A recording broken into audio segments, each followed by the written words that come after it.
बिस्मिल्लाहिर्रहमानिर्रहीम। अस्सलाम वालेकुम नाज़रीन, आप देख रहे हैं प्रोग्राम सिटी एट 10। मैं हूँ आपकी मेज़बान अना यूसुफ। उम्मीद है आप ठीक ठाक होंगे और इसी दुआ के साथ हम प्रोग्राम का आगाज़ करेंगे कि अल्लाह ताला सबको ज़िंदगी तंदुरुस्ती वाली अता फरमाए।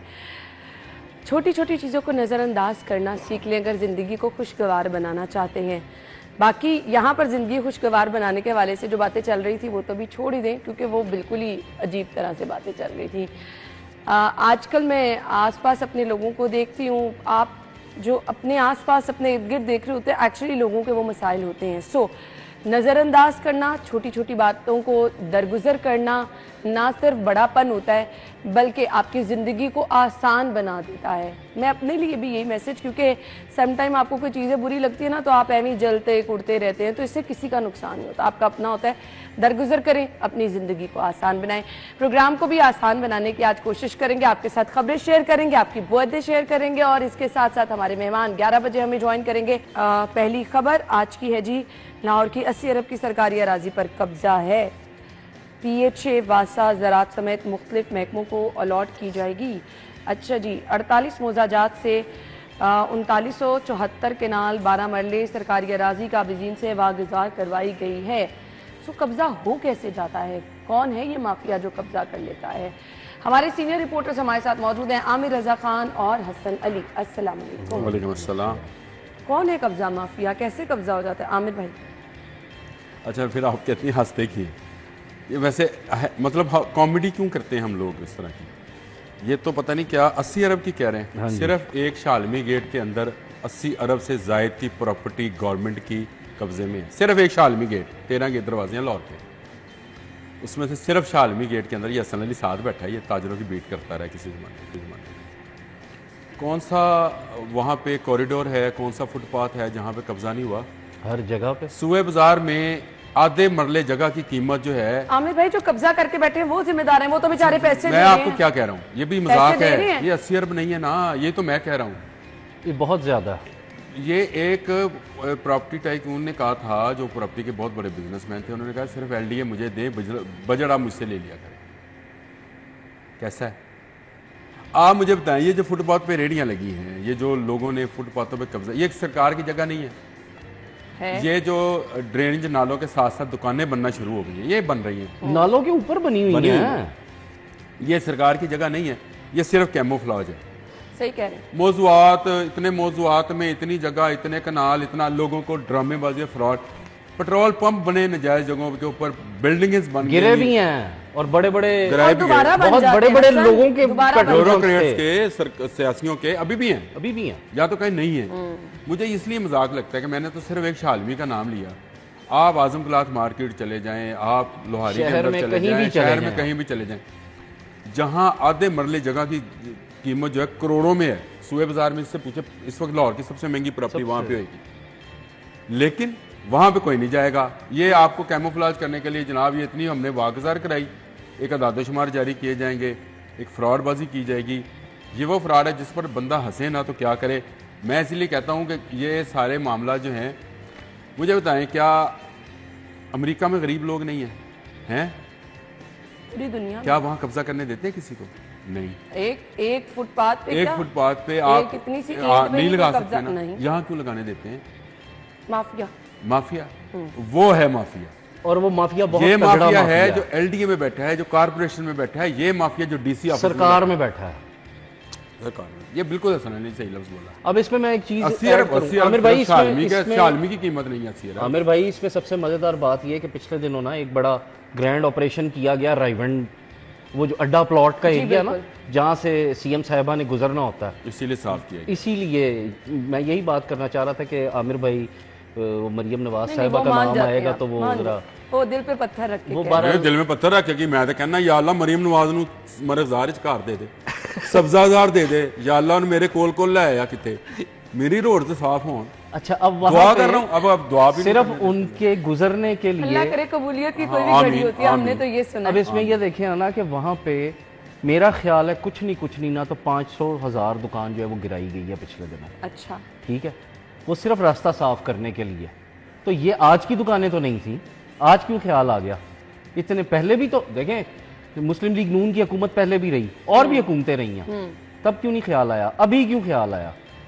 पाइन एवेन्यू सारा, पाइन एवेन्यू से शुरू हो जाए सारा शुरू तो बास चौक से, ठीक है, और आप जाती उमरा रायविंड उनके घर तक चले जाएं, सारी दुकानें गिरा दी, सारी दुकानें, सारी नर्सरीज, दुकानें, फैक्ट्रीज। आप हर रोज वहाँ से गुजर के आते हैं, वो तो हैरान को नहीं। मेरा भी वही रास्ता है और यही हालात है कि वहाँ पे ऑपरेशन किया गया, वहाँ पे सारी सफाई की गई, और किसी ने ये बताया उस दिन कि एक इस वक्त मौजूदा जो MPA हैं वो उनकी सिफारिश पे किया गया और उनकी जगह को नहीं छेड़ा गया। ये भी एक जो बीच में उनकी जगह थी उसको नहीं छेड़ा गया। कौन सा MP है? बस अब जो कोई भी नाम लेना चाहिए हमें। ठीक है, अब इसमें जो अहम चीज़ है वो ये है कि ये हमने वही आमिर भाई वाली बात है, ये कब्जा सबसे पहले तो किस तरह से हो जाता है? वो रातों रात तो कब्जा रातों रात तो नहीं होता ना, इसके लिए पूरी एक वो प्लानिंग की जाती है और फिर किया जाता है कि अच्छा ये जगह खाली पड़ी है, ये सरकार की जगह, चलो इस पे कब्जा करो। और फिर सरकार की जगह पर कब्जा करना कोई इतना आसान तो नहीं है। आसान तो नहीं है। तो इसके लिए गवर्नमेंट को एक बाकायदा, मेरे ख्याल में एक कानून साजी होनी चाहिए ताकि आइंदा से ये जो माफिया है ये माफिया सर ना उठा सके। ये माफिया कंट्रोल हो ही नहीं सकता, क्योंकि हमने तो कभी भी किसी भी जगह पे देख लें माफिया की ही चल रही होती है और हुकूमत इस माफिया के आगे घुटने टेक देती है। हुकूमत मिली हुई है, ये तो मैं आपसे कह रहा हूँ। आप लोग कहते हैं माफिया, माफिया LDA में बैठा है, माफिया कारपोरेशन में बैठा है, वो कहता है भाई ये जगह खाली है, आपके ऐवान में नहीं बैठा, ये पटवारी हैं, पटवारी निकालते हैं, वो कहते हैं जगह खाली पे ही कर ला कब्जा, चलो थे कि छोटी जी मस्जिद बना तेरे नाम जगह ला, या मस्जिद बनाओ, एक आसान हल है, या मस्जिद बनवा लें या कब्र बनवा लें, उसके बाद वो कब्जा आराम से हो जाता है। और ये लोग ऐवानों में भी बैठे हैं, यानी ये सरकारी दफातर में, ये सिर्फ खबर की हद तक था, नुमाइशी हद तक था, इससे कई ज्यादा। इसमें जो आप ये सिर्फ कह रही हैं, और रोजाना जो प्रेस रिलीजेज आती हैं कि इतने चलान कटे, इतनी जी हेलमेट को तो ये वो सारा कुछ जो है सिर्फ एक खबर बनाने के लिए। मुज़ायका केस खबर थी, वो उसकी तरफ भी आएंगे। खैर वो चालान काटने पर बिजली काट दी लेस्टर के एहलकार ने इशारे की, ये हुआ है। अभी आगे चल के डिस्कस करेंगे। गैर कानूनी स्कीमों का डेटा मुरतब करने का काम था, अफसर खामोश हैं। वजीर आला ने LDA स्कीमों का असर जायजा लेने का हुक्म दिया था, 2 माह गुजर गए, अगले लाहे अमल पर पेशरफ ना हो सकी। वजीर आला की बात भी नजरअंदाज हो गई। वही बात है, देखें मुझे एक बात बताएं, गैर कानूनी जो स्कीमें हैं, हाउसिंग सोसाइटीज हैं, वो कैसे बन रही? कोई छोटा सा घर तो बनता नहीं, छोटा सा घर तो नहीं है, पूरी बड़ी हाउसिंग स्कीम है, बनने में साल लग जाते हैं। ठीक है, तो वो कैसे बन जाती हैं? तो फिर बात वहीं की वहीं आ गई कि LDA के बगैर या सरकारी जो महकमे हैं उनके बगैर तो बन ही नहीं सकती। और दूसरी सबसे मेन चीज़ ये है कि जो अप्रूव्ड सोसाइटी होगी वहाँ पे यूटिलिटीज़ मिलेंगी ना लोगों को, पानी, बिजली, गैस वहाँ पे मिलेगी जो अप्रूव्ड सोसाइटी है। तो यहाँ पे तो इलीगल सोसाइटियों के अंदर लगी हुई है, हर चीज़ मौजूद है। उसका कौन जिम्मेदार है? उसके जिम्मेदार हुकूमत खुद है, ऐवानों में बैठे लोग खुद हैं, क्योंकि बहुत सी सोसाइटियाँ ऐसी भी हैं कि जो मुंतखब नुमाइंदों की भी हैं, उनके खिलाफ क्यों ऑपरेशन नहीं होता, क्यों कार्रवाई नहीं होती? ऐसे। अच्छा, ये मुंतखब नुमाइंदे जो हारे हुए हैं उनकी भी हैं, ये सारे मिले एक दूसरे को सपोर्ट करते आप ये नहीं कह सकते कि ये MP है, ये साबक MP है, ये साबक कोई है। आमिर भाई ये सारे के सारे आपस में मिले होते हैं, कोई कब्जे कराने में ये सारे शामिल हैं, सारे ये लूटने में शामिल है। और इस लूट मार में अफसर ही तो बनवाते हैं। अब मैंने बताया, ये कॉलेज रोड पे मैंने आपको बताया था पिछले दिनों, हाई कोर्ट के नाम की कुछ सोसाइटी है जी, बिल्कुल, उसमें ना बिजली है ना गैस है। क्यों नहीं है जी? सोसाइटी बन गई, घर बन गए। अब वो कहते जी इसके जो मालकान है उसने इलेक्ट्रिफिकेशन ही नहीं कराई, उसने ये नहीं कराया, उसने वो नहीं कराया, उसके पास लीगल है, उसने फीस ही नहीं जमा कराई। ये किसने बनने दी सोसाइटी? घर तो बनने नहीं देते किसी। मैंने आपको एक दफा वाकया भी सुनाया था, तो मेरी सिस्टर का घर बन रहा था, तो टैंकी कराने की जो आपने जो ऊपर टैंकी बनाई है नक्शे में मौजूद नहीं थी, पानी वाली। यानी आप जो टैंकी बना रहे हैं ना, ये नक्शे में मौजूद नहीं थी, इसलिए हम गिराने आए हैं।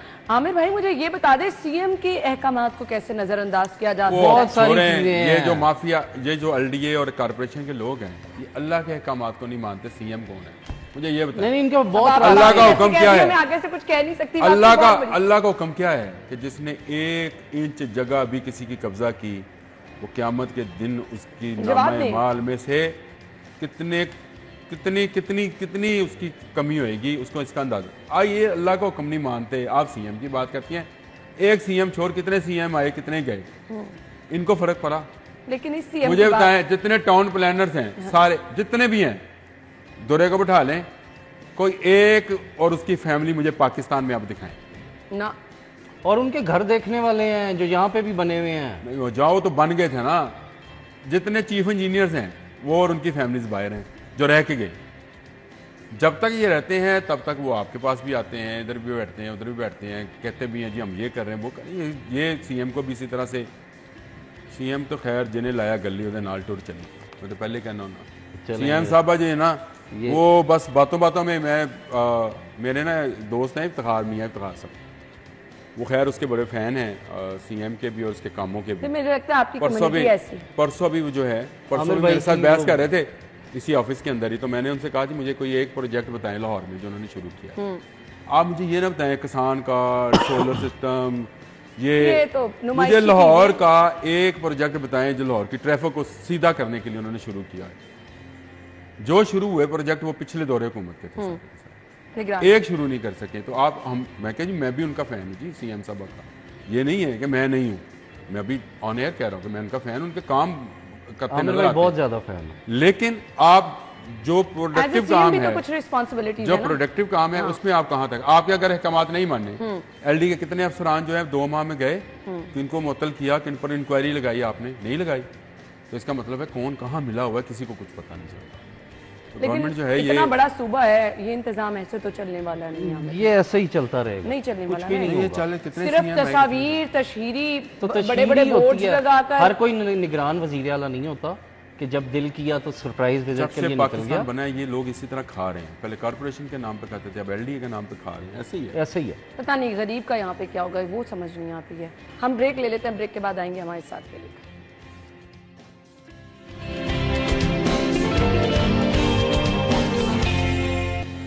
Welcome back. अच्छा जी, टैक्स ना देने वालों को मजीद पाबंदियों में जकड़ने का फैसला किया गया है। वैसे थैंक गॉड हम लोग यहाँ पे ऑलमोस्ट सारे टैक्स पेड ही बैठे हैं, हमारी सैलरी में से टैक्स कट जाता है, हम सब लोग फाइलर भी हैं, लेकिन नॉन फाइलर्स को अब बहुत मसाइल होने वाली है। नॉन फाइलर्स की कैटेगरी खत्म कर दी गई है, जो लोग टैक्स नहीं देंगे उनके खिलाफ पाबंदियां। हसन क्या है?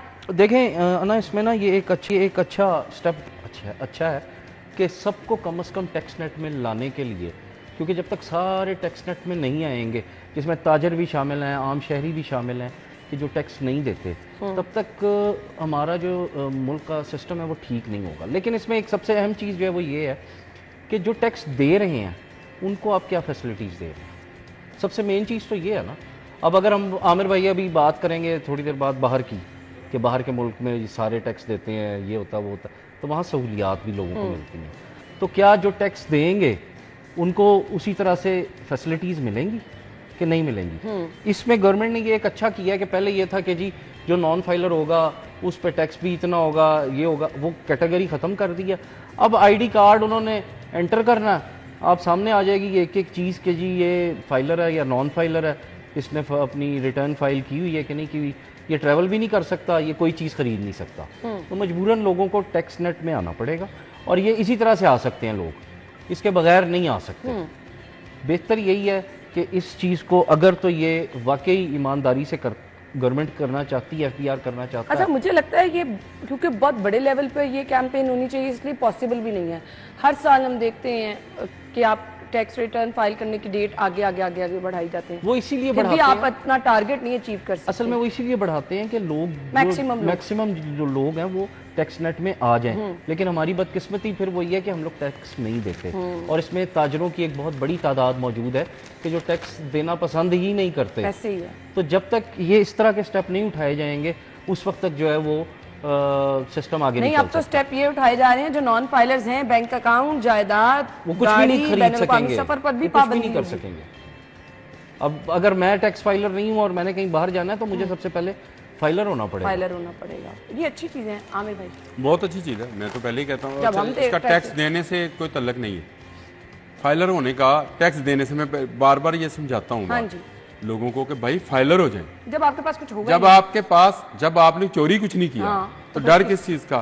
डर तो चोर को होता है जिसने टैक्स चुराया हो, कि जी मैं फाइलर होऊंगा तो मुझे चोरी। अगर आप सब लोग ईमानदार हैं, ताजर जितने भी हैं मेरे अल्हम्दुलिल्लाह इतने ईमानदार हैं, और इनका वो कहते हैं ईमानदार ताजर जो है एक हदीस के मुताबिक उसका मफहूम है कि उसकी आखिरत जो है पैगम्बरों के साथ होगी। इतना ईमानदार ताजर का जो है, और ताजर ने अगर किसी ज़मीन पे कब्जा नहीं किया हुआ, जो फुटपाथ पता नहीं सामने, कौन सी बातें कर रहे हैं। या अगर उसने किस दौर की शवारमा बातें कर रहे हैं? और सबसे बड़ा शवारमा नहीं लगाया हुआ अपनी दुकान के आगे 100 रुपए का, 80 रुपए का 80 या 100 सबसे बड़ा सबसे बड़ा वो नहीं लगवाया हुआ, और अगर वो मुर्दा मुर्गियों का कारोबार नहीं करता तो उसका आपको अंजाम कितना अच्छा होएगा, उसका वो ईमानदारी का अंजाम होएगा।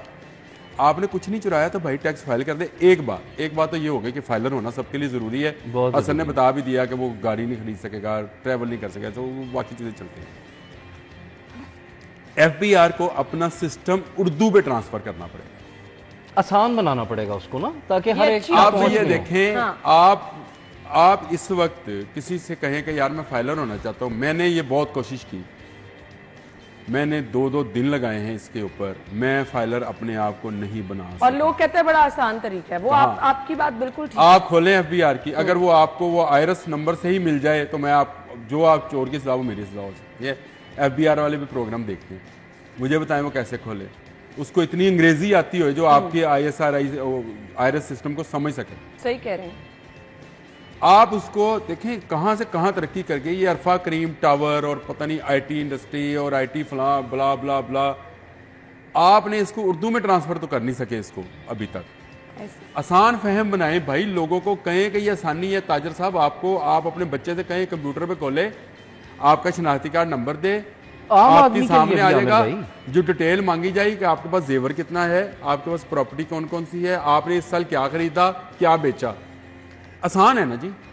आपने उसको अंग्रेजी में करके अब लोगों को मजबूर किया है कि वो जाएं वकील करें, फिर वकील उसको बताएगा यहाँ से टैक्स बचता है इतने। मैं आपको एक मजे की बात होता हूँ, मैंने अपना फाइलर बनने के लिए एक बंदे से को फ़ोन किया टैक्स वाले को, कहता ये मैं भाईजान आ जाता हूँ घर आ गया, चीज़ें अब पूछना शुरू हुआ, मैंने उसको बताना शुरू किया। आमिर भाई कहता आपके पास सरमाया कितना है? मैं कहा मेरे पास नहीं है। कहता कुछ लिखवा दें। मैं क्या? कहता कुछ भी लिखवा दे। कल को आपको चीज़ लेते हैं तो आप कैसे शो करेंगे? मैं कहा कल को जो मैं चीज़ लूंगा मैं अभी झूठ बोलूँ? मैं आपको सच्चा वाक्य बता रहा हूँ, बस बंदे का नाम भी बता सकते हो लेकिन छोड़े चले। मैं कहा जी मैं झूठ बताऊँ आपको? कहता हाँ जी ये झूठ मुँह लिखवाना पड़ता है, कुछ जेवर ही लिखवा दे, कल को आपको चीज़ लेंगे तो पूछेंगे पैसा कहाँ से आया। मैं कहा अगर मेरा पैसा हराम का होगा तो पूछेंगे ना कहाँ से आया, अगर हलाल का हुआ तो। कहता वो उसका, मैं कहा उसका मेरे पास रिकॉर्ड होएगा, मैंने अपने प्लॉट बेचा है, से तो आ नहीं जाएगा, मेरे विरासत से आया है, मेरे प्लॉट बेचा है मैंने, उसकी डीड होगी, सारा कुछ होगा। मेरे पास क्या हराम का पैसा आता है कि मैं ये लिखवाऊं और ये भी झूठ है। ये याद रखें, ये सारा मैं इसलिए कहता हूँ कि क़यामत के दिन जो है आपको ये जुमा बखैर का मैसेज भेजने से अल्लाह ताला ने बख्शने वाला नहीं है। ये जो छोटे छोटे झूठ है ना, जो हम कहते हैं कि बच्चे से कह दो फ़ोन उठा के घर पे नहीं हूँ, मीटिंग में हूँ, भला सबका हिसाब देना आप लोगों ने, और इसका भी हिसाब देना। मैं कोई मुबल्लग तो वो है, तबलीग करने वाला तो हूँ नहीं, लेकिन इनका मैंने उसको कहा भाई मैं नहीं लिखवाता। वो छोड़ के बैठ गया, कहता जी आप पहले बंदे मिले हो जो इस तरह की बात करते हो, सारे लिखवा देते हैं। मैं कहा मैं क्यों लिखवाऊँ, मुझे ये समझा। कहता आपने कुछ नहीं लेना? मैं कहा नहीं। कहता आपने कुछ नहीं लेना? मैं कहा नहीं लेना। मैंने बुनियादी एक काम की झूठ, जब मैंने गाड़ी लेनी होगी तो मैं बताऊंगा मेरा पैसा इस तरह से आया, मैंने इस तरह मैंने कमेटी डाली, ऐसे ही है, ये मेरे पैसे थे, ये मेरी बचत थी, मेरे पास सारा हिसाब है अपना। मैं तुम्हें क्यों अजाफी लिखाऊं कि मेरे पास इतना जेवर है जो कि नहीं है, और मैं लिखवा दूं। क्यामत के दिन वो कहा जाएगा फाइलर का, वो फाइल निकाल के क्यामत के दिन भी फाइलर की फाइल निकलनी, आप बनवाए ना आप बनवाए, ये कहा जाएगा कि ये आपने लिखवाया था भाई खुद कि मैं मेरे पास जो है वो 100 तोले या 10 तोले या 20 तोले जितना भी जेवर है निकालो उसका हिसाब। ये क्यामत के दिन भी पूछा जाना है फाइलर और नॉन फाइलर का। वहाँ तो नॉन फाइलर की कैटेगरी है ही कोई नहीं ना, क्योंकि यहाँ पे एक चिप लगी है, वहाँ से निकाल के उन्होंने सारे फाइलर की फाइलिंग खोल ली। तो ये झूठ ना बोलें, खुदारा फाइलर हों जाके, फाइलर हों सबसे। और अगर आपने टैक्स चोरी करना है तो आपकी सजा चोर की सजा है। मैं ये याद रखें, यहाँ मिले, क़यामत में मिले, कब्र में मिले, कहाँ मिले, मिलनी चोर को चोर की सजा है। अच्छा ये क्यों मजम्मत कर रहे हैं जो गोशवारे जमा ना कर आए, उनकी सिम्स बिजली गैस कनेक्शन मुनक़ता करने की मजम्मत चेयरमैन FBR वफाकी वज़ीर ख़जाना को मरासरा, क्यों वजह? वो ऐसे बस ये तो देखना चोरी करने दे, ये है असल में चोरी और सीना जोरी। जो नहीं देना चाहते, जो नहीं होना चाहते, वो उन्होंने हम बाहर बैठे थे, मैंने क्या कहा था कि इनका नलका कटना चाहिए, इनके घर के सीवरेज को बंद कर देना चाहिए। ऐसे ही है। बनो फाइलर, फाइलर होना चाहिए, फाइलर होना बहुत जरूरी है इस वक्त। पाकिस्तान टैक्स बार कह रहे कि जी डेट बढ़ाई जाए, और ये ठीक है। हाँ देखिए डेट बढ़ाने से ये हो जाएगा और एक्सटेंशन तो हर दफा होती है, मजीद आगे 3-4 दिन हो जाती है, कर दे, 15 दिन की कर दे भाई, 2 कम से महीने कम कर दे। मैं कहता हूँ अभी से अब फाइन लगा रहे आज हैं ना सितंबर की क्या डेट है, 26, जी। अगले 2025 के 26 सितंबर तक डेट बढ़ा दें, लेकिन कहीं उसके बाद जो होएगा बंदा गिरफ्तार होएगा जो नॉन फाइलर हमें नान लेते हुए भी पकड़ा गया, नॉन फाइलर नान चने लेता हुआ पकड़ा गया ना, आप ये चाह रहे हैं कि उसको भी अंदर किया जाए। नहीं तो दे फिर दो 1 आपने साल की रेट डेट, अपनी हमें अगर क्या बनानी है तो फिर ये सब ये चीजें करना पड़ेगा, हाँ, इसके बगैर कोई अदरवाइज जो तो मर्जी करते रहे, बिल्कुल ऐसे ही, अदरवाइज ये पॉसिबल नहीं है। यहाँ पर हम डेट पे डेट बढ़ाते जाएं, लोग सुकून से बैठे रहे। मैं तो परेशान होती हूँ, ड्राइविंग लाइसेंस लोग 40-40, 50-50 साल की उम्र में जाकर बना रहे हैं, आपको जरूरत ही महसूस नहीं होती। गैर जरूरी चीजें हम समझते हैं ना। हम ब्रेक के बाद आते हैं जी अगली खबर की तरफ। स्टे विद अस।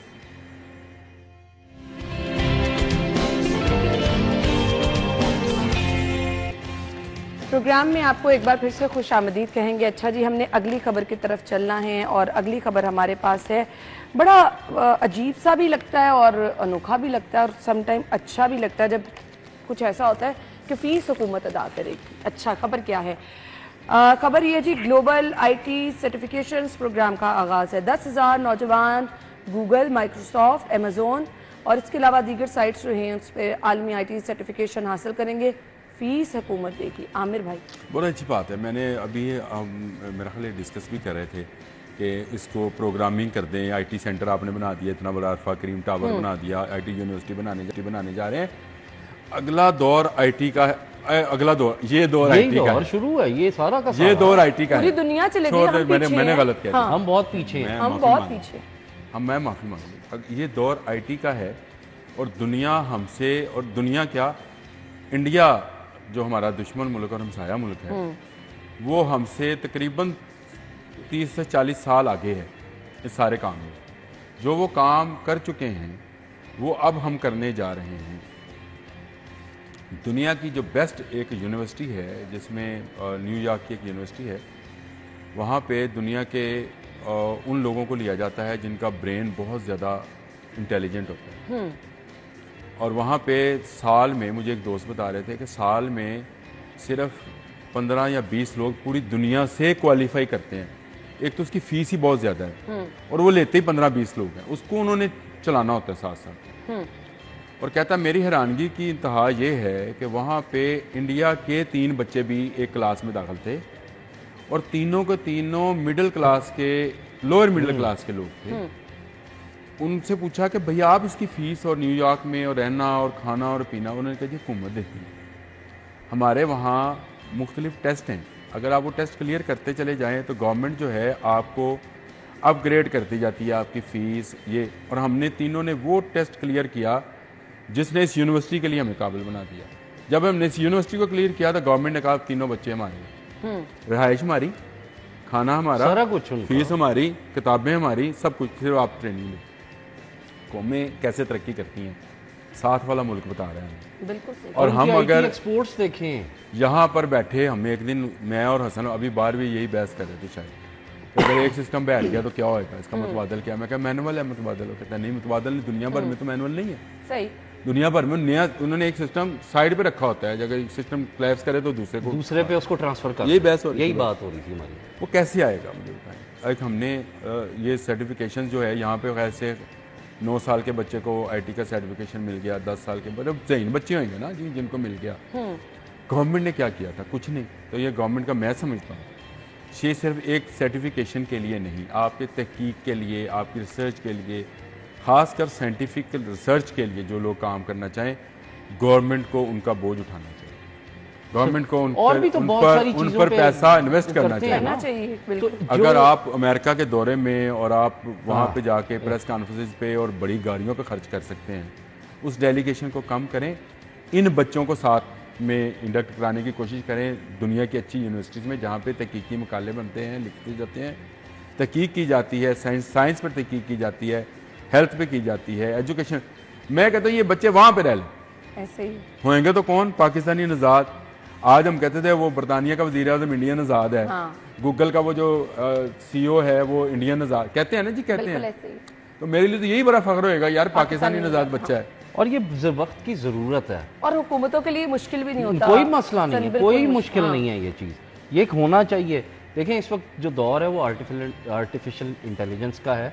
अब आपने शुरू कर दिया है कि वो जी वो जिसने हेलमेट नहीं पहना हुआ तो वो आर्टिफिशियल इंटेलिजेंस के थ्रू ही आप चलान कर रहे हैं ना।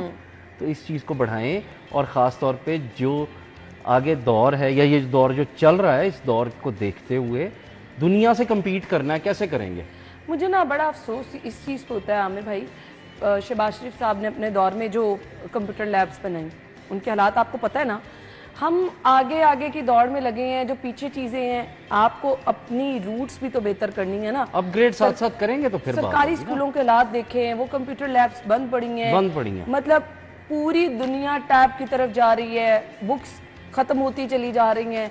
हमारे यहाँ जो चीजें हैं भी हमने उनको भी ताले लगा। एक मुतासरा टैब का मेरे साथ बैठा लेफ्ट साइड, मैं आपको ये मुतासरा है वो जो उसने क्या नाम था उसका, गूगल क्रोम बुक जो है, क्रोम बुक, ठीक है। अब बच्चों को दे दी उन्होंने, वो दे दी। मेरी बेटी है वो 7th में है माशाल्लाह। तो वो उन्होंने किया ये कि जब सेशन स्टार्ट हुआ अभी उन्होंने पहले किताबें भी दिलवा दी, उसका खर्चा हमने अलहदा किया। नहीं वो छोड़ दे, तू रोना ना रोन लग पे, हर गरीब आदमी का एक बड़ा मसला। आमिर भाई ये मसला है, देखिए मेरी एक बात सुनो भाई, जो नेक्स्ट क्लास आएगी ना इस क्लास के साथ वो अभी शुरू किया ना, और आपके जो वजीर तालीम है अच्छे हैं, वो मैं तो समझता था शायद फारुकुल बाल है अंदर है यार वो, लेकिन वो तो बड़े खूबसूरत उन्होंने काम किया, उसमें ये क्रोम बुक भी शामिल है, ठीक है। और अब ऐ ना रोना रो के यार मन किताब किसी बच्चन दे दे। देखें पहले ही बता देते जब सेशन शुरू हुआ ना, देखें जब सेशन शुरू हुआ बिल्कुल राइट पे है, ठीक है, उस वक्त बताते कि भाई किताबें ना लें, जो वो क्रोम बुक है वो लेनी है। आवाज नहीं आती अपने रोड का जिक्र करने से, दूसरों को कहते ना।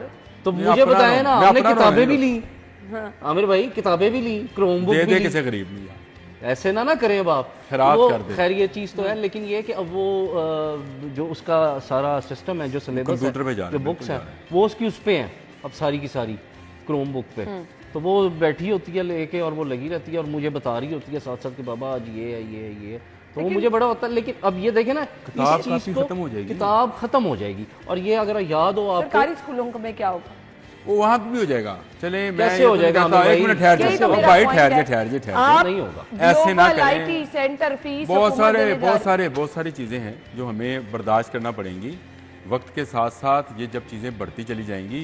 और मैं अभी वो जो मॉडल टाउन से वाला था ना, मैं मॉडल टाउन से गुजर के आ रहा हूँ। 2 सरकारी स्कूल है वहाँ पे, 2 सरकारी स्कूल है, एक मॉडल हाई स्कूल है, एक APS मॉडल, और एक आपका मॉडल टाउन वो दूसरा क्या नाम है उसके भी, एक APS है, एक APS है और एक ये मॉडल, एक DPS करें वो भी सरकारी है। वहाँ पर जाएं आप, वहाँ पे क्लासरूम चेक करें। सारे सरकारी स्कूलों का मैं तो कभी कहते ही नहीं, मैं तो सारों को कहता हूँ ये नहीं, जिनका आप जिक्र कर रहे हो और जिन पोश इलाकों का जिक्र कर रहे हैं, नहीं पोश इलाकों का मैं गुजर के आया हूँ। आमिर भाई हमारी जुनैद से अक्सर बात होती है ना इस मौजू पे, मैं देख के आता हूँ मैं चीजें, मैं ये नहीं कहता हूँ कि सारा आप असल में ना आप आपके जन्नत मांग रहे हैं एक ऐसे लोगों से जो दोस्ती हैं, मुझे समझ ये आती है आप लोगों की। अच्छा जहाँ बेहतर काम होता है ना, आपको दिखाना चाहे ना, तो आप कहते हैं ना ना ना ना ना ना ना ना ना ना ना। आमिर भाई मेरी बात मॉडल टाउन में मुझे एक बात नहीं करेंगे। अच्छा अगर मॉडल टाउन में वादत रोड में कितना, मॉडल टाउन का जिक्र कर रहे हैं, वो पोश इलाका है। अगर मैं अपने गाँव का जिक्र कर दूं फिर आप मान जाएंगे। आमिर भाई मैं लाहौर शहर की बात कर रहा हूँ आपसे, मैं आपसे गांव की बात। अब देखें वहां पे भी नहीं जाना चाहते आप, शहर में भी नहीं आना चाहते, नहीं शहर में, गांव में भी नहीं जाना। मैं आपको शहर के हालात छड़ी घुमाने से आपको अच्छा दिखा रही है, आपको छड़ी दिखाने से बेहतर नहीं होगा। आपने वैसे ही हमारे हालात बेहतर हो जाएंगे, हालात बेहतर हो जाएंगे। अपनी मायूसी छोड़े जो गुनाह है। आमिर भाई सिर्फ मुझे ये बताएं, आप मायूस हैं लोग, आप मायूस लोगों से क्या बात? देखिए मेरी बात, मायूस क्यों होना है? आप बात कर रहे हैं, आप मायूस लोग हैं, आपसे बात नहीं हो सकती। आप रियलिटी को नजरअंदाज कर रहे हैं। सिर्फ ये बताएं, मुझे सिर्फ ये बताएं, आप मॉडल टाउन की बात करें, मैं आपसे वादत कॉलोनी की बात कर रहा हूँ। बिल्कुल, कितनी दूर है, शहर का इलाका है ना, वहाँ के स्कूल के हालात जाके चेक करें जी। आए मेरे साथ, मैं उस दिन वहाँ मौजूद था आमिर भाई, मैं मौजूद था। हाँ तो जाकर ठीक किए थे ना उस, अब जाकर देखें, अब दोबारा ही खराब हो गया ना। मैं उस दिन वहाँ मौजूद था, ठीक है। मैंने जुनैद को फोन किया, मैंने कहा जुनैद भाई 2 मीटर बिजली के दोनों कट चुके हैं, ठीक है। उसकी वजह, अब आमिर भाई बात करें, हमारे ये जो सरकारी स्कूल है इनको टैरिफ, कमर्शियल टैरिफ लगाया जाता है, कहाँ से देंगे? सरकार ने लगाया, सरकार ने लगाया हुआ ना, सरकार ने सरकार पे लगाया। अब वहां पे प्रिंसिपल ने बताया लेकिन आप 100 कंप्यूटर लैब सिस्टम्स की कंप्यूटर लैब मौजूद है, बंद पड़ी है। एकदम से सारे हालात ठीक होने वाले नहीं है। अगर आपने म्यूसी में रहना है, आप दोनों को फबे नहीं, आप मॉडल टाउन की चीजें मैं तो म्यूस में मॉडल टाउन की नहीं बता रहा, सरकारी मॉडल टाउन मॉडल टाउन वहाँ मॉडल टाउन के लोग नहीं पढ़ते होंगे, इर्द गिर्द की आबादियों के लोग मुझसे शर्त लगा लें। हाँ, ये तो मैं भी आपकी बात मानती हूँ, लेकिन आप एक दो सरकारी स्कूलों को बुनियाद बनाकर मायूसी की बात ना करें। मैं आपसे सेंट्रल मॉडल स्कूल का डिस्कस कर सकता हूँ, मैं आपसे मुस्लिम मॉडल स्कूल का डिस्कस कर सकता हूँ, मैं आपसे स्लीम मॉडल स्कूल का, गवर्नमेंट, हाँ जी अच्छे हैं, तमाम सहूलियात हैं। आपके कई प्राइवेट स्कूलों से हालात उनके अच्छे हैं, बहुत अच्छे हैं। आमिर भाई नहीं तो आए मैं आपको प्राइवेट स्कूल दिखाता हूँ जो कोठी स्कूल में 2-2 मरले में बने हुए हैं। वो तो किसी सूरत बनना ही नहीं चाहिए। नहीं, हम तो अब आप उसको लेकर कहें कि प्राइवेट स्कूल नहीं, हम तो उसके हक में ही नहीं है, ये वाली तो बात मैं कर ही नहीं रहा हूँ। जब आप सरकारी स्कूलों की बात करते हैं तो आप अच्छे स्कूलों का भी बताएं कि यार ये अच्छे स्कूल हैं। अच्छे स्कूलों की वजह से हम सब अच्छा नहीं कह सकते आमिर भाई, बहुत सारे अच्छे स्कूल भी हैं आमिर भाई, जो है वो है, जो बाकी हम तो बात आहिस्ता आहिस्ता ठीक होंगे ना, छड़ी घुमाने से कौन से ठीक होंगे। आमिर भाई मुझे एक बात बताएं, शहबाज शरीफ के नहीं हाँ तो और क्या मेरी हो रहा है, कौन गवर्नमेंट कर रही है। हाँ सीएम साहब देखें शहबाज शरीफ के दौर में अब आपने 2-3 दिन से तो सीएम साहब वो खराब पड़ी, वो बंद पड़ी हुई है। मुझे आईटी लैब्स का मैंने जिक्र किया, आईटी लैब्स जो है वो बंद पड़ी है। शहबाज शरीफ साहब ने बंद पड़ी है, शहबाज शरीफ बना दी थी ना, बंद पड़ी है। उसके बाद क्या हुआ, उसके बाद जनाब की तब्दीली आ गई। नहीं, आप मेरी तब्दीली आपकी तब्दीली आई और मेरी आई थी। मरियम साहिबा आते खुलवा देती अभी तो उसको साल भी नहीं हुआ, तो नहीं बंदे ना, फिर वही कहा था कि एक साल में लैब नहीं खुल सकती, नहीं 6 महीने हो गए आमिर भाई, मरियम ने 6 एजुकेशन के हवाले से एक साल में ताला नहीं खुल सकता, एक साल में एक दिन का काम है। नहीं, ये काम जो है ना, ये ग्लोबल यूनिवर्सिटी की फीसें अना यूसुफ अदा करेंगी और जितनी आईटी लैब है वो हसन अली बनाएगा। आमिर भाई मैंने आपकी बात का गुस्सा ही नहीं करना, अब आपके अंदर से जो दिल से बात निकल रही है, किसने बनाया है मुझे ये बताओ ना। नहीं मैं कह रही हूँ, ये फीसें कौन दे रहा है? आपकी सीएम ताला यार ये फीसें कौन दे रहा है भाई? आमिर भाई ये फीसें कौन दे रहा है? अभी तो ये शुरू होना है, इसको शुरू होने में टाइम लगेगा। स्टूडेंट्स के और फिर लिए देखिएगा सिफारिशी कितने भर्ती होते हैं। 10,000 रुपया पर मंथ देना बहुत अच्छी बात है, अप्रिशिएट कर रहे हैं, बहुत अच्छी बात है। आप आहिस्ता आहिस्ता हुकूमत दे रही है, अप्रिशिएट। आमिर भाई जो पहले सिस्टम लगा हुआ है उसको क्यों नहीं कंप्यूटर लैब का ताला खोलना बहुत मुश्किल था। पता नहीं निगरान वज़ीर आला ने भी नहीं किया, ये आईटी की क्यों लैब नहीं खुलवाई, जरा बताइए जरा जल्दी से। हम जल्दी बताएं, चलते हैं ब्रेक के बाद वापस आएंगे, स्टे विद अस।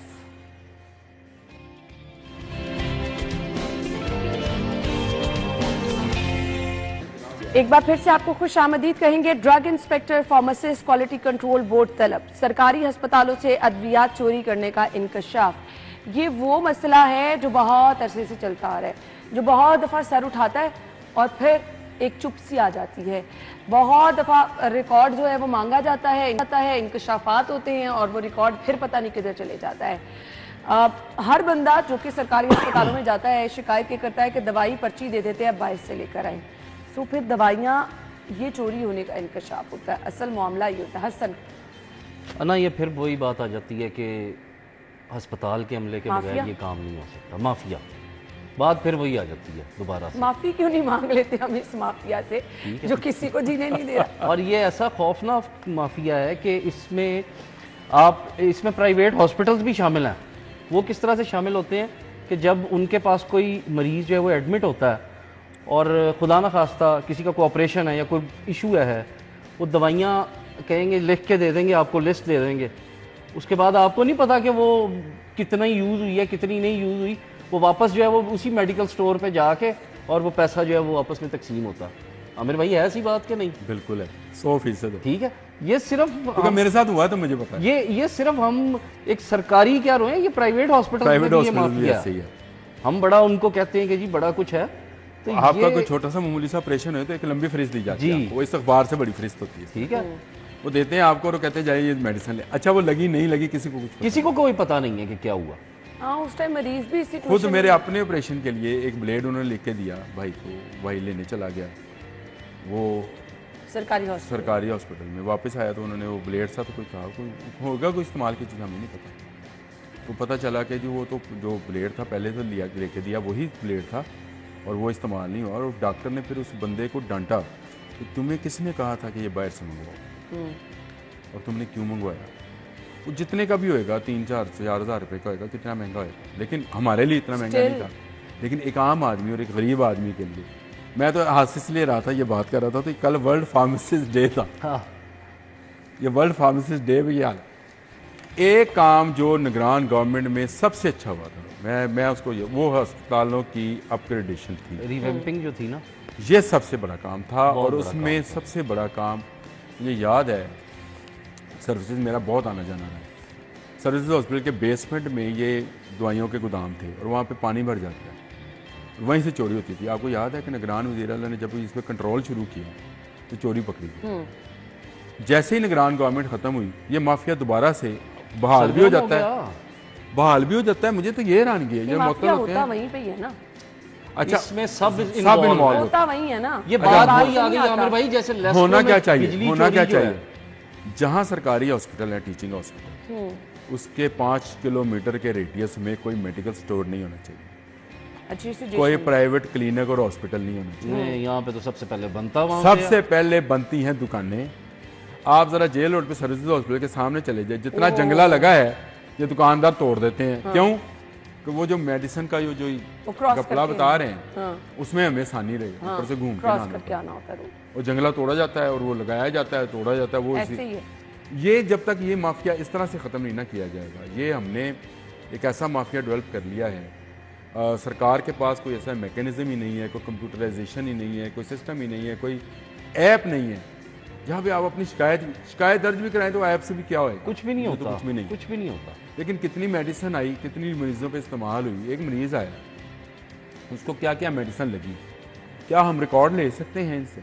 मुझे ये बताएं। हो ही नहीं सकता, हो ही नहीं सकता, नहीं हो सकता। अभी आप चिल्ड्रन हॉस्पिटल का मुझे बता रही थी, वहाँ पे डॉक्टर को जो है वो मिलने से इनकार कर दिया, और उसमें गंगाराम में। तो मुझे बताएं, गरीब आदमी की कांच में। कल मैं गया हूँ, मुझे बड़ा अच्छा लगा, जिना हॉस्पिटल बर्न सेंटर में मैंने जिक्र किया था कल, मेरे ससुर का वहाँ पे था, छोटा माइनर सा ऑपरेशन था यहाँ पे दाने, तो वो बड़ा साफ़ सुथरा भी था और उसकी सफाई क्लीनिंग जारी थी। मतलब ये नहीं है कि रुका हुआ था काम। बड़ी खूबसूरत चादरें जिन पर गवर्नमेंट ऑफ पंजाब का वो इंग्रेव क्या कहते हैं उसको, कढ़ाई हुई थी, ताकि ये बाजार ना जा सके। तो क्या काश हम लोगों के मेडिसिन के साथ भी यही हो कि ये बाहर ना जा सकें, और जो गवर्नमेंट फ़ंड जारी करती है वो फ़ंड गरीबों पर ही लग जाए। किसी को अल्ट्रासाउंड कराने के लिए किसी प्राइवेट लेबॉर्ट्री में ना जाना पड़े, जहाँ पे 500 का टेस्ट जो है। पकड़ना इतना मुश्किल क्यों है, मुझे ये बता दें। क्योंकि चोर ही है, चोर को कैसे पकड़ेगा? जो ऊपर से लेके नीचे तक एक चीज़ हो तो फिर कैसे? हम वो अक्सर वो बात मैं दोबारा करूँगा, लेस्को की हम बात करते हैं, बिजली चोरी की, ठीक है, ये भी यहाँ पे भी वही हालात है। आपके हेल्थ सेक्टर ये तो फिर बेहतर नहीं होने वाला। हेल्थ सेक्टर पे उसी तरीके से काम करना पड़ेगा जिस तरीके से निगरान गवर्नमेंट ने किया था। निश्तर हॉस्पिटल चले गए, कभी डेरा गाजी खान चले गए, सिर्फ सबको पता था ना कि जब निगरान वज़ीर आला कहीं उतरेगा तो सबसे पहले वो हॉस्पिटल्स में जाएगा, और हर दफ़ा वो ना उतरने का बताते ना अपना प्रोग्राम, क्योंकि हम कवरेज के लिए भी थे। प्रोग्राम का नहीं बताया, क्योंकि हमारे पास चिल्ड्रन हॉस्पिटल से डॉक्टर्स आते रहते हैं, सो वो उन्होंने कहा कि जी हमारे डॉक्टर्स की आदत होगी 8 बजे जाने की, सीएम कभी भी आ जाते हैं, सो हमारी तो सबसे पहले टाइमिंग पक्की हुई है जो हम लेट आते हैं। उन दिनों में हॉस्पिटल में बिल्कुल, तो डॉक्टर फुल ड्यूटी क्या एक्स्ट्रा ड्यूटी कर रहे हैं, वही ना, आपको किसी वक्त भी आ जाता है यार, हमें पता नहीं चलता। ये करना होगा, अदरवाइज ये वाला जो सिलसिला है बहुत अफसोसनाक है। गरीब बेचारा जिसके लिए दवाइयाँ आती हैं उसकी किस्मत में रुलना ही रह गया। बहुत बहुत शुक्रिया। ब्रेक होगी, हेडलाइंस होगी, शो में दोबारा से आएंगे, stay with us.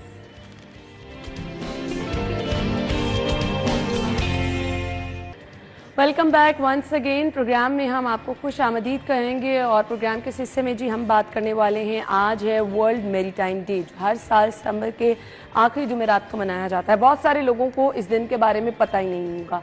So programme का मकसद भी ये होता है कि ये छोटी छोटी चीज़ें जो कि इट्सल्फ बहुत बड़ी होती हैं और हमें इनके बारे में पता ही नहीं होता, इसका जिक्र भी किया जाए, इसके बारे में शऊर भी दिया जाए, और इनको डिस्कस करने का मकसद हमेशा से बेहतरी लेकर आना ही होता है। ये दिन शिपिंग सेफ्टी और मैरीटाइम सिक्योरिटी और समुद्री माहौल की अहमियत को उजागर करने के हवाले से मनाया जाता है। सो रिस्पॉन्सिबिलिटीज़ क्या क्या हैं, इस दिन को मनाने का मकसद क्या होता है? सिर्फ डिस्कस ही करना है या फिर कुछ बेहतरी की तरफ भी लेके जाना है? पाकिस्तान नेवी से कमांडर असद यासीन ने हमें ज्वाइन किया है, वेलकम के लिए। अस्सलाम वालेकुम। थैंक यू वेरी मच जी, बहुत शुक्रिया आपके वक्त का भी बहुत बहुत शुक्रिया। सो वर्ल्ड मैरीटाइम डे, मकसद क्या है ये दिन मनाने का? वर्ल्ड मैरीटाइम डे मनाने का मकसद जो है वो एक अवेयरनेस क्रिएट करना है अमंग द मास मैसेज कि जो हमारा एक मैरीटाइम हेरिटेज है, अल्लाह ताला ने हमें जो समंदरों से नवाजा है, ये एक दुनिया है अपने आप में, समंदर जो समेटे हुए हैं।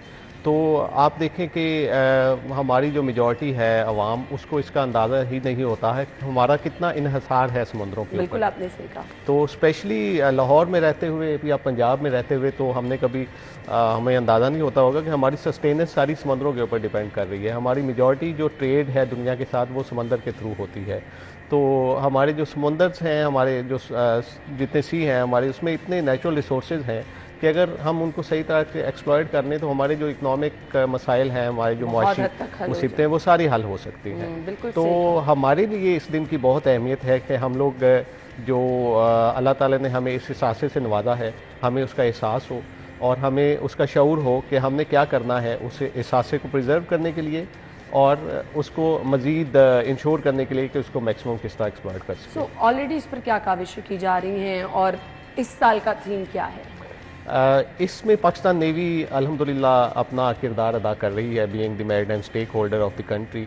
तो इस साल अभी जैसे पाकिस्तान नेवी वॉर कॉलेज में वर्ल्ड मैरिटाइम डे पे सेमिनार का इनकाद हो रहा है और नेवी में मुख्तलिफ इवेंट्स हो रहे हैं इसकी अवेयरनेस क्रिएट करने के लिए, जिसमें मैरिटाइम वॉक्स हैं, समंदर की क्लीनिंग है, जो बीच है कराची में उसकी क्लीनिंग है, डिफरेंट यूनिट्स वो कर रही हैं।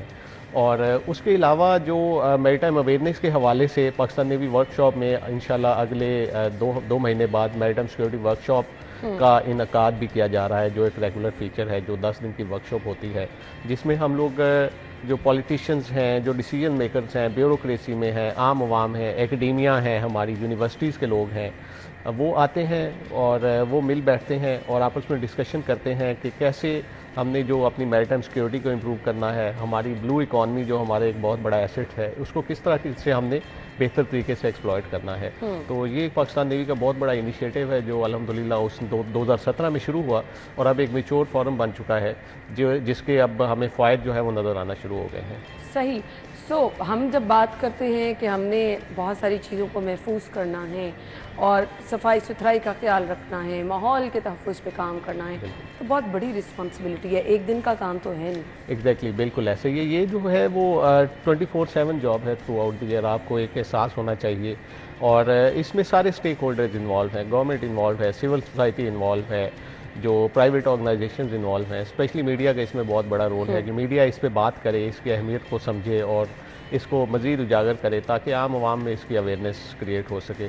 तो अल्हम्दुलिल्लाह इस पे बड़ा काम हो रहा है, मीडिया इस पे बहुत काम कर रहा है। अभी जैसे आपके तवस्सुस से मैं इधर बैठा हूँ लाहौर में, तो बहुत सारे लोगों तक ये मैसेज जाएगा कि हमारे पास ये एसेट है, इसको हमने प्रिजर्व करना है और इसको मज़ीद बेहतर हमने कैसे बनाना है।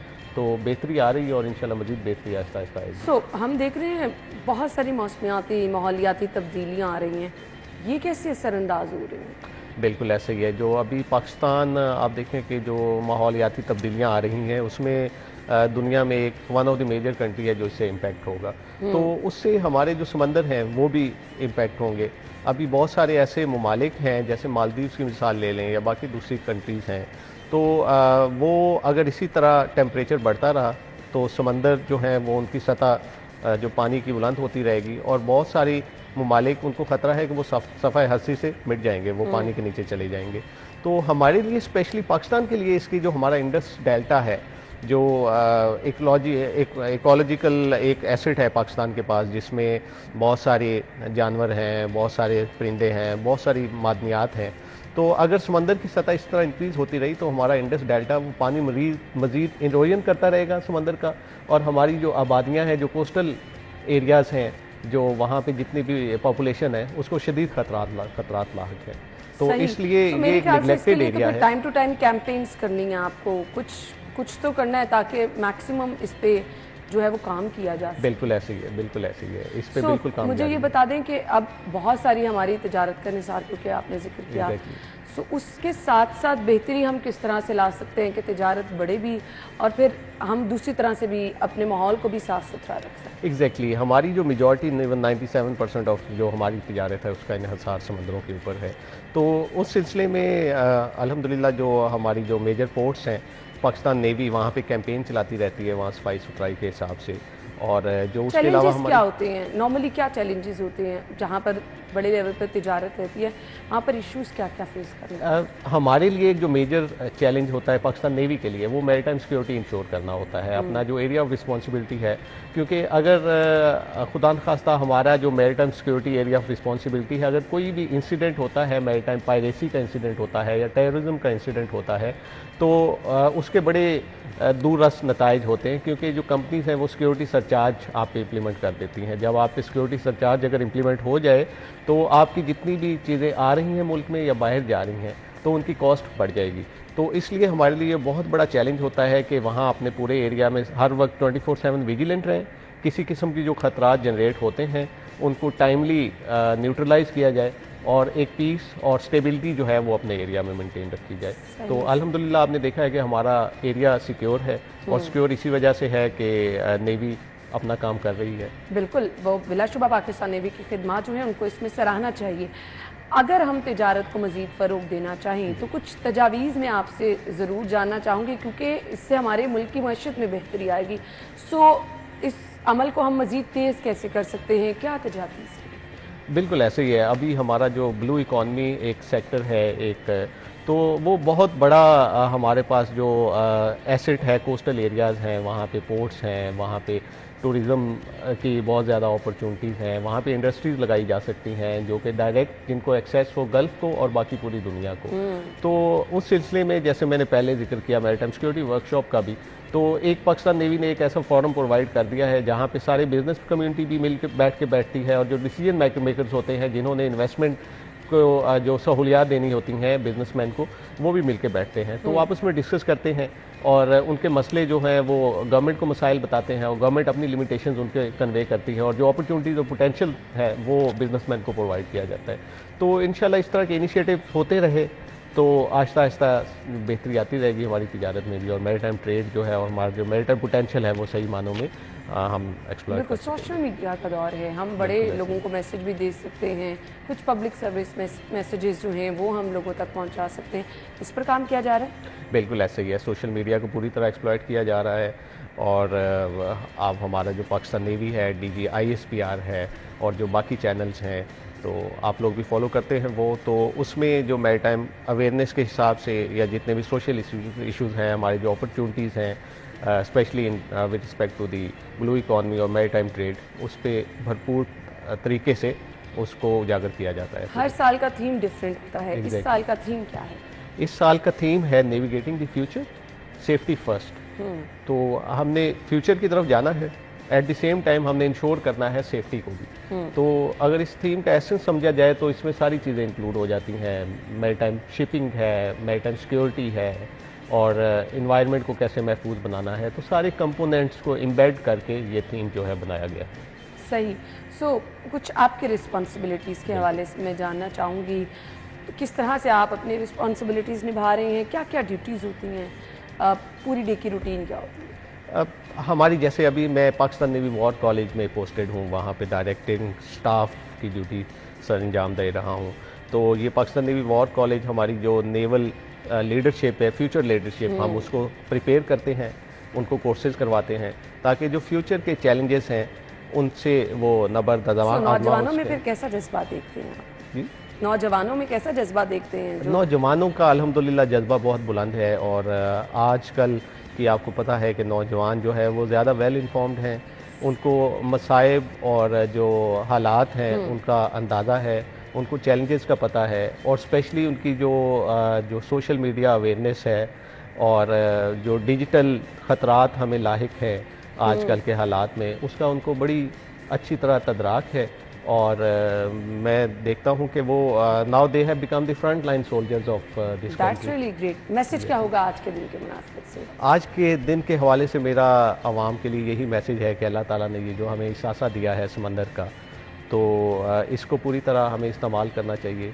इसमें जो रिसोर्सेज हैं उनको पूरी तरह इस्तेमाल करना चाहिए, इनको एक्सप्लॉइट करना चाहिए और उसके साथ साथ जो मैरीटाइम सिक्योरिटी और सेफ्टी के हवाले से जो इक़दाम किए जा रहे हैं उनको पूरी तरह सपोर्ट करना चाहिए, ताकि हम जो अपने रिसोर्सेज उनको फुली यूटिलाइज़ कर सकें और हमारे जो इकोनॉमिक चैलेंजेस हैं आज कल हमें दरपेश हैं उनसे निकलने के लिए हमें ताकि मदद मिल ये बहुत ज़रूरी चीज़ें हैं और आज ही इन पे काम करना इसलिए ज़रूरी है कि अगर आप आगे बढ़ना चाहते हैं, मुल्क की मशरक़ में संभाला देना चाहते हैं, तो ये वो चीज़ें हैं जिन पर आज ही हमें काम करना होगा।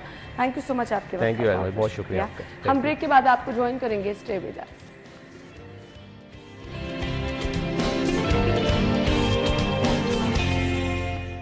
Welcome back. हमने बात करनी है एप्रिसिएशन किसको पसंद नहीं है, लेकिन हम लोग समझते हैं कि एप्रिसिएशन जो है वो हर किसी को जो है अप्रिशिएट करना चाहिए। इसके लिए एक टर्म यूज़ करते हैं जी हम, फीडबैक। आप कुछ भी कर रहे हैं उसका एक फीडबैक होता है, वो अच्छा भी हो सकता है, वो बुरा भी हो सकता है, वो सिर्फ एक्सप्रेशन की सूरत में भी हो सकता है।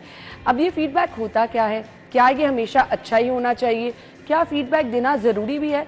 समटाइम कहते हैं लोग शायद अगर कोई हमें देख के बोल नहीं रहा ये तो जेलस ही हो गया, इसकी तरफ से कोई फीडबैक ही नहीं आया। सो ये रवैया कैसा है, इसको अप्रिशिएट करना चाहिए, हमेशा इसको पॉजिटिव होना चाहिए, आपको करना क्या है, ये हम आपको गाइड करेंगे जी। कॉर्पोरेट ट्रेनर है महविश सुल्ताना, जिन्होंने हमें ज्वाइन किया। अस्सलाम वालेकुम Mahvish, thank you so much, आपके टाइम का बहुत बहुत शुक्रिया।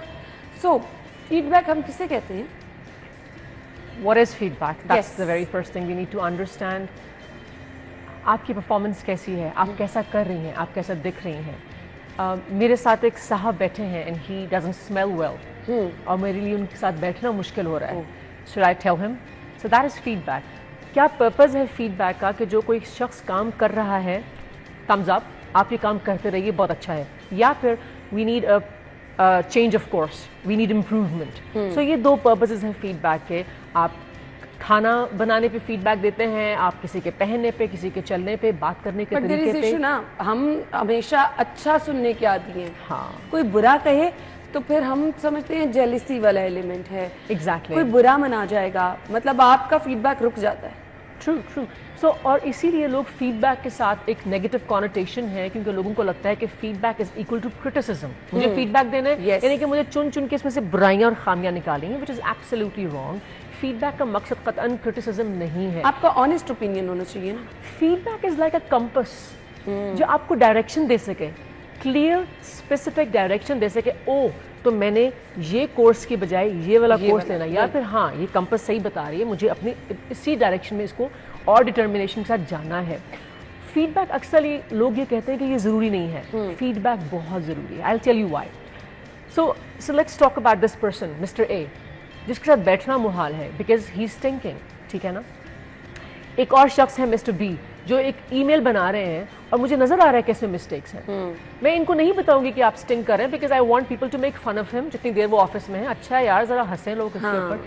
ईमेल जरा जाने दो बॉस के पास, मिस्टेक खुद ही आएगी, बताएंगे थोड़ा सा। So it's an element of like pulling. मैं क्यों बताऊंगी उनको, क्यों पिन पॉइंट करूंगी? क्योंकि आई केयर, बिकॉज मैं उनके साथ सिंसियर हूँ, because I worry about the outcome.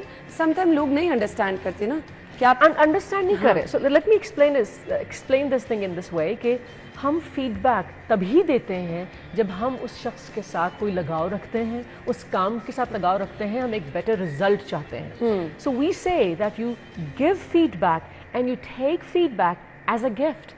ये एक गिफ्ट है, क्योंकि अगर मैं आपसे कंसर्न हूँ, फॉर एग्जाम्पल आपके दांतों पे लिपस्टिक लगी है, मैं कहूँगी अच्छा है जरा मुस्कुराएं, टीवी पे नजर आए, व्हाई शुड आई टेल। लेकिन अगर मैं आपके साथ कंसर्न हूँ तो मैं आपको इशारा करूंगी। हाँ, नाउ ये मेरी तरफ से आपको एक गिफ्ट है, क्योंकि मैंने अपना कंसर्न शो किया। अब आप अगर उसको नेगेटिवली ले लें, नहीं, आपने भी उसको एज अ गिफ्ट लेना है। Oh so Mavish has concerns, she is worried about how I look, मेरी परफॉर्मेंस के बारे में, ठीक है। So you take it as a gift and you say thank you for that. So हम जब इसको ये कह रहे हैं कि it is a compass and this compass has to be like a gift. So मुझे आप बताइए, जो आप एक गिफ्ट की क्या शक्ल आपके जहन में आती है?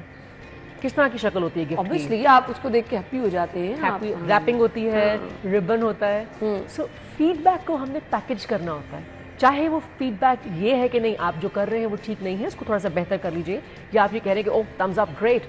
इवन अगर वो एक पॉजिटिव कंस्ट्रक्टिव फीडबैक है, उसको भी आपने अच्छा रैप करना है, because we say it is a gift. So how do you do it? You package your sentences. So मुझे जब इन शख्स को ये बताना है, साहब को, कि you stink, and there is a smell, there is a bad odour, so how I am gonna say it. So मैंने उस गिफ्ट को पैकेज इस तरह से कर रहे हैं कि it's a difficult conversation that I'm going to have with you, and I wish I didn't have to, because I worry about you, because team आपके साथ बैठ के काम करना चाहती है, लेकिन there is something which is stopping. आपकी बातों से मुझे ये लग रहा है फीडबैक जरूरी है. It is. बट हमारा वो तरीका भी बड़ा डिपेंड करता है कि फीडबैक आप किस तरीके से दे रहे हैं. Give it as a gift. हाँ, अदरवाइज तो वो तो किसी को लगेगा कि भाई ये तो बंदा इस पे भी जो है वो इशू क्रिएट कर रहा है, इस पे भी इशू क्रिएट कर रहा है. सो आपका वे भी बहुत पोलाइट होना चाहिए. Absolutely. बहुत अच्छा वेलकमिंग होना चाहिए. पोलाइट होना चाहिए, लेकिन असर्टिव भी होना चाहिए, क्योंकि जब हम लोगों को फॉर एग्जांपल हम वर्क परफॉर्मेंसेस पे देते हैं, ठीक है ना, तो मुझे कोई दे रहा है Mavesh you are doing an amazing job, आप बहुत अच्छा काम कर रही हैं, you know we are so happy you are part of our team, बस जरा टाइम पे आ जाया करें, टाइम पे जब आप नहीं आते तो काम सफर करता है, but you know we are really happy that you are with us. तो मैं तो यहाँ से बड़ी खुश आऊँगी ना, बड़ा पोलाइट, यार my boss is so happy. वो जो उन्होंने एक बीच में एक सेंटेंस लगाया कहीं पे कि आप लेट आती हैं, इट डजंट मैटर, मैं तो उस पर कान नहीं धरूंगी. मैं तो सबको ये बताऊंगी यार मेरा फीडबैक तो बड़ा अच्छा है, बड़ी ज़बरदस्त अप्रेजल है. So yes we have to be polite, but we have to be clear and specific. कंपस से आप क्या चाहते हैं कि वो आपको एग्जैक्ट डायरेक्शन दे, उनको आपको फॉलो करना. अच्छा, इसका एक मॉडल है जो मैं शेयर करना चाहूँगी. गूगल ने अपने ये निकाला था मॉडल जिसको हम कहते हैं SBI, situation, behaviour, impact. So we all need to follow SBI. हम किसी भी चीज़ पे फीडबैक दे रहे हैं, अपने बच्चों को दे रहे हैं, अपने घर के काम वाले को दे रहे हैं, गार्डनर को दे रहे हैं, एम्प्लॉई को दे रहे हैं, अपनी दोस्त को दे रहे हैं, एक स्ट्रेंजर को दे रहे हैं. SBI, what is that? Situation ये कि जब आप एक्सरसाइज करके आते हैं ना, तो शायद आप जल्दी में होते हैं क्योंकि आपको ऑफिस ज्वाइन करना, तो आप बात नहीं लेते हो, ठीक है. बिहेवियर, तो उसकी वजह से sorry but there is a bad odour coming out of you, there is a sting, ठीक है ना. और उसका इम्पैक्ट क्या है? इम्पैक्ट ये है कि लोग आपके साथ बैठ के फिर बात मुश्किल हो जाती है उनके लिए, आपके साथ काम करना, टीम वर्क थोड़ा सा मुश्किल हो जाता है. लोग जल्दी जल्दी में बात आपसे सुन के they want to be at a distance from you, और उसकी वजह से टीम की परफॉर्मेंस जो है वो नीचे जा रही है. So that is SBI. अगर मुझे अपने बेटे को ये बताना है, किसी भी चीज़ पे फीडबैक देना है, so I have to be very specific in telling him the situation. Lala बेटा आपने ये सिचुएशन थी, आपने उसमें ये बिहेव किया और उसका ये इम्पैक्ट आया उस सिचुएशन में, उसका ये नुकसान हुआ. और SBI के साथ एक चीज़ जो हम ये कहते हैं, जो Shirley, I just love the way she talks about feedback, please उसके बाद उनको Shirley Harley, and she says that it has to be either within 24 hours या फिर विदिन 1 वीक. क्योंकि आप इसको जब लंबा कर देते हो ना, फिर मैं आपको फीडबैक दूंगी तो आप कहेंगे इसने ग्रज रखा हुआ था, अब निकाल रही है, इतना बुरा लग रहा था तो तब क्यों नहीं कहा. यस, तो है ना, 24 घंटे के अंदर या फिर मैक्सिमम 1 वीक के अंदर आप SBI के फ्रेमवर्क के ऊपर चीज़ों को रखते हुए अगले को फीडबैक दें. Important because it is a gift, so it has to be packaged nicely. सही. सो फीडबैक क्या आपको सिर्फ ऑफिस में देना ज़रूरी है, स्कूल में देना ज़रूरी है, कि अपने पर्सनल रिलेशनशिप में हस्बैंड वाइफ, आपके अपने बच्चे, आपके अपने घर के बाकी लोग, उनको भी फीडबैक देते रहना चाहिए? और क्या वो पर्सनालिटी चेंजिंग में बड़ा रोल होता है उसका? देखिए, फीडबैक हम अपने आप से स्टार्ट करेंगे. इतना ज़रूरी है कि हम अपने आप को रोज़ सोने से पहले फीडबैक दें, अपने आप को SBI पे रखें. आज कौन कौन सी चीज़ें जो हैं वो प्रॉब्लमैटिक हुई. Professor Albert Mehrabian, it's a very important thing. I would like the listeners to listen to it very carefully. बहुत मज़ेदार चीज़ है ये. वो ये कहते हैं, प्रोफेसर एल्बर्ट मेहरेबियन ये कहते हैं कि any conversation which is emotionally charge, यानी कि जिसके अंदर इमोशंस ज़्यादा हों, इन्वॉल्व हों, उसके अंदर लोग आपके लफ्ज़ों को बहुत कम सुन रहे होते हैं. वो आपकी बॉडी लैंग्वेज और आपकी फेशियल एक्सप्रेशन और आपके टोन को देख रहे होते हैं. फीडबैक के अंदर इमोशंस आ जाता है. जो फीडबैक दे रहा है वो भी नर्वस है, यार पता नहीं माइंड ही ना कर जाए, गुस्सा ही ना कर जाए, पता नहीं दिल में ना रख रहे. जो फीडबैक ले रहा है, रिसीव कर रहा है उस गिफ्ट को, वो भी वरिड है, पता नहीं मेरे बारे में क्या बात है, पता नहीं ये किसी ने लगाई बुझाई है या मैंने ऐसे ही किया, मेरी परफॉर्मेंस ऐसी है इसका मतलब. सो इसका मतलब है कि इमोशंस आ गए. तो इसके अंदर you have to be very careful कि आपकी बॉडी लैंग्वेज क्या हो, आपकी टोन क्या हो, आपके फेशियल एक्सप्रेशंस क्या हो. ठीक है, तो ये बहुत इंपॉर्टेंट है. और इसके अंदर वो कितनी वैल्यू दे रहे हैं वर्ड्स को, 7%. आपकी लैंग्वेज में जो टोन है उसको कितनी दे रहे हैं, 38%. आपके फेशियल एक्सप्रेशंस और आपकी बॉडी लैंग्वेज को 55%. इतनी देखो ना, मैं आपसे अगर बात कर रही हूँ फीडबैक और इमोशनल कॉन्वर्सेशन किसी भी किस्म की है, चलो हम फीडबैक की बात नहीं करते, मैंने ऐसे आंखें घुमाई, नॉर्मल रूटीन में घुमा रही हूँ तो वो अभी आप कहेंगे अच्छा Mavish she rolled her eyes, अगर मैं वैसे ही कंधे उचका लूं तो कोई मसला नहीं है, लेकिन अगर एक इमोशनल कॉन्वर्सेशन उसने तो कंधे उचका दिए तो भाई वो तो इंटरेस्टेड ही नहीं थी बातचीत करने में, उसका तो बैठने का स्टाइल ही बड़ा डोमिनेटिंग था।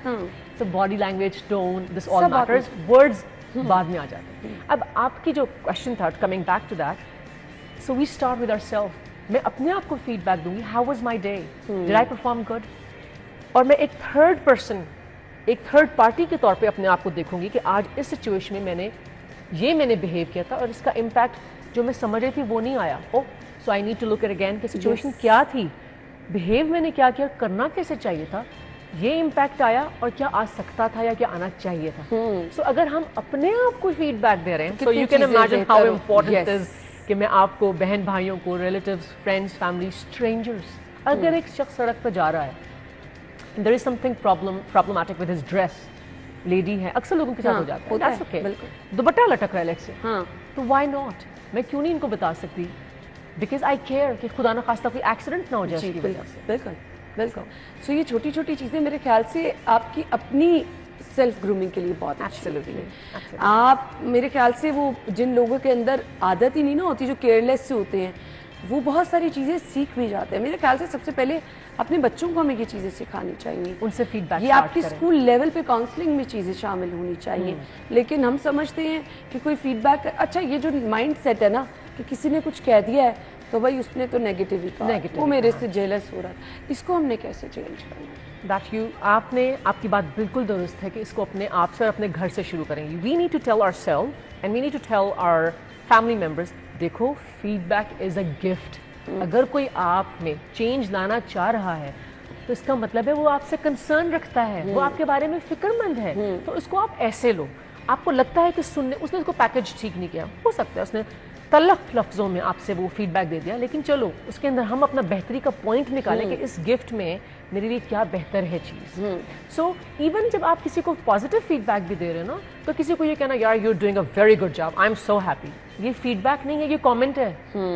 फीडबैक ये है, you are doing a very good job, because जब आप लोगों से बात कर रही थी तो आप बड़ी वेल प्रिपेयर्ड होती हैं, सो कीप डूइंग दैट। इसका मतलब होमवर्क करके आती हैं, आप पढ़ के आती हैं, आपकी बॉडी लैंग्वेज बहुत ज़बरदस्त है और आपकी बॉडी लैंग्वेज की वजह से प्रोग्राम बड़ा एंगेजिंग होता है। So I tell you what are your strengths and that is the feedback. मैं कहूँ oh good job, I enjoy you thoroughly, यार बड़ा मजा आता है आपको देखे, that is a comment, it's not a feedback. मैं अब आपकी तरफ यही आने वाली थी, सोशल मीडिया पे ना आजकल लोग कमेंट्स करते हैं, वो फीडबैक होता है। That is not feedback, that is not, unless आप किसी को बताएं कि जो उसके अंदर स्ट्रेंथ है वो क्या है, मतलब आपने पिक्चर लगाई, वैल्यू ऐड कर रही है, आप तो बड़ी प्यारी लग रही हैं, ब्यूटीफुल। नहीं देखिए, आपका जो फीडबैक है या तो वो वैल्यू ऐड कर रहा हो, वो उसको बता रहा हो कि आपकी ये स्ट्रेंथ है, उसको और पॉलिश करो, या वो ये बता रहा हो कि आपकी ये एरिया वीक है, इसको आप let's.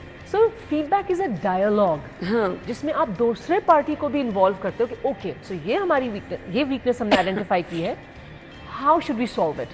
So you take their opinion about it. How can I help you? मुझे बताओ मैं इस बारे में आपको कैसे गाइड कर सकती हूँ, ठीक है? So we need somebody else to help us out here. और उसके बाद आप उस फीडबैक का फॉलो अप रखें, सही, कि अगर वो चेंज ले आए हैं, वो नहाना शुरू हो गए हैं, तो फिर मैं उसको एक्नॉलेज करूँ। तो यहाँ पे फीडबैक का प्रोसेस फिर खत्म होता है एक्नॉलेजमेंट। अच्छा, यहाँ पर ये चीज़ बड़ी ज़रूरी है, हम अपने पर्सनल ग्रज, झूठ, इन चीज़ों से बिल्कुल इसको अलहदा रखें, क्योंकि लोग फीडबैक में ये चीज़ें भी शामिल कर लेते हैं। वो अपने आप human beings, we are going to do that. आपने अगर सिर्फ हम अपने आप को ये समझा लें, फीडबैक इज अ कंपस, हमें दिया जा रहा है ताकि हम अपना किबला दुरुस्त कर लें। Yes, feedback is a gift, मुझे इसको गिफ्ट की तरह देना है, मुझे इसको गिफ्ट की तरह लेना है। किसी ने मुझे गिफ्ट में अगर एक शीशे की चीज़ बना दी है, उसको मुझे बहुत केयरफुली अनरैप करना है, केयरफुली उसको कहीं सजा के संभाल के रखना है और उसको वैल्यू करना है, but it is a gift. Yes, तो फिर हम इसको वेलकम करेंगे, चाहे किसी को देने का तरीका सही आए या ना आए। बिल्कुल आपने सही कहा। मैसेज क्या होगा देखने वालों के लिए? This is what my message is, that do not hesitate, feedback दें, लोगों से अपना फीडबैक लें, और जब आप फीडबैक लेने और देने की बात कर रहे हैं, उसको कमेंट से दूर रखें। It is not a comment, dialogue है। हाँ, इसमें वैल्यू ऐड होनी चाहिए है, या अगले को ये पता चलना चाहिए कि इस प्रॉब्लम को, इस वीकनेस को मैंने सुधारना कैसे। बिल्कुल बिल्कुल, थैंक यू सो मच, आपका बहुत बहुत शुक्रिया। हम ब्रेक के बाद आपको ज्वाइन करेंगे, हमारे साथ रहिए।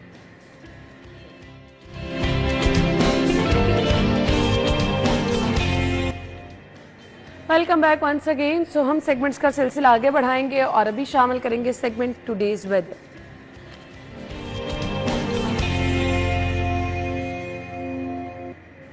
हमें कोमल ज्वाइन करिए, उनसे जानेंगे मौसम कैसा रहेगा। Over to you. जी बिल्कुल अना, लाहौर शहर की फ़िज़ाओं की बात करें तो आज तो शहर लाहौर में मौसम बहुत ही खूबसूरत महसूस हो रहा है। ठंडी ठंडी हवाओं से एक अलग ही राहत महसूस हो रही है। ऐसे में अगर आप किसी बाग या पार्क में जाएं तो यकीनी तौर पर आपको इस ठंडक का इजाफा मज़ीद शिद्दत के साथ महसूस होगा, क्योंकि माहिरीन मौसमियात की जानिब से भी बताया जा रहा है कि आज लाहौर शहर पर बादल जो है वो इसी तरीके से रहेंगे। और अगर हम बात करते हैं शहर लाहौर की फ़िज़ाओं के बारे में तो गर्मी की शिद्दत भी जो है वो आज वाज़े कमी के साथ महसूस की जा रही है और दर्जा हरारत में भी वाज़े कमी आई है। लाहौर शहर की फ़िज़ाएं जब ठंडी ठंडी हों तो आपका भी दिल करता है कि आप बाहर जाएं और खुली फ़िज़ाओं में ख़ास तौर पर जहाँ पर आपके इर्द गिर्द ग्रीनरी मौजूद हो वहाँ पर आप लंबी सांस लें तो आपको एहसास होता है कि जैसे ज़िंदगी कुछ नए मनाजिर पेश कर रही है और कुछ नए अंदाज से जो है वो आप ज़िंदगी को जीने के बारे में सोचते हैं, क्योंकि हम अपनी रोज़मर्रा की रूटीन से काफ़ी ज़्यादा फेडअप हो चुके होते हैं। फिर सूरज की किरणें हों तो काफ़ी ज़्यादा परेशान भी होते हैं।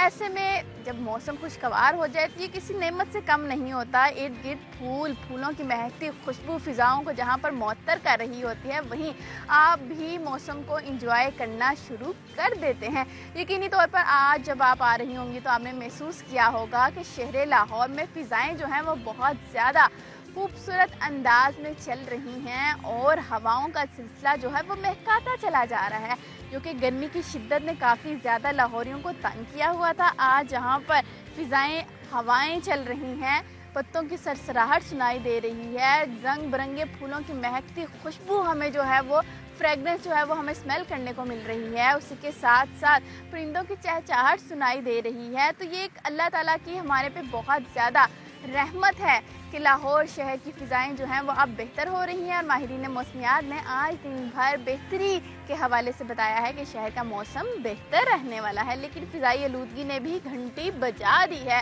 कि एहतियात करना शुरू कर दें। स्मोक अभी आई नहीं है लेकिन फिर भी एयर क्वालिटी इंडेक्स आज भी 200 के करीब पहुँच चुका है। तो ये एक ख़तरे की घंटी है जिस पर हमारे महकमों को भी अलर्ट रहना है और हमारे लाहौरियों को भी अपनी एहतियात को। थैंक यू सो मच कोमल, हमारे साथ मौजूद थी। मौसम की सूरत हाल बताइए आपकी और हमारी मुलाकात होगी कल इंशाल्लाह सेम टाइम पर नए टॉपिक नए मेहमानों के साथ। अपना ख्याल रखिएगा, हमें इजाज़त दीजिए। अल्लाह हाफ़िज़।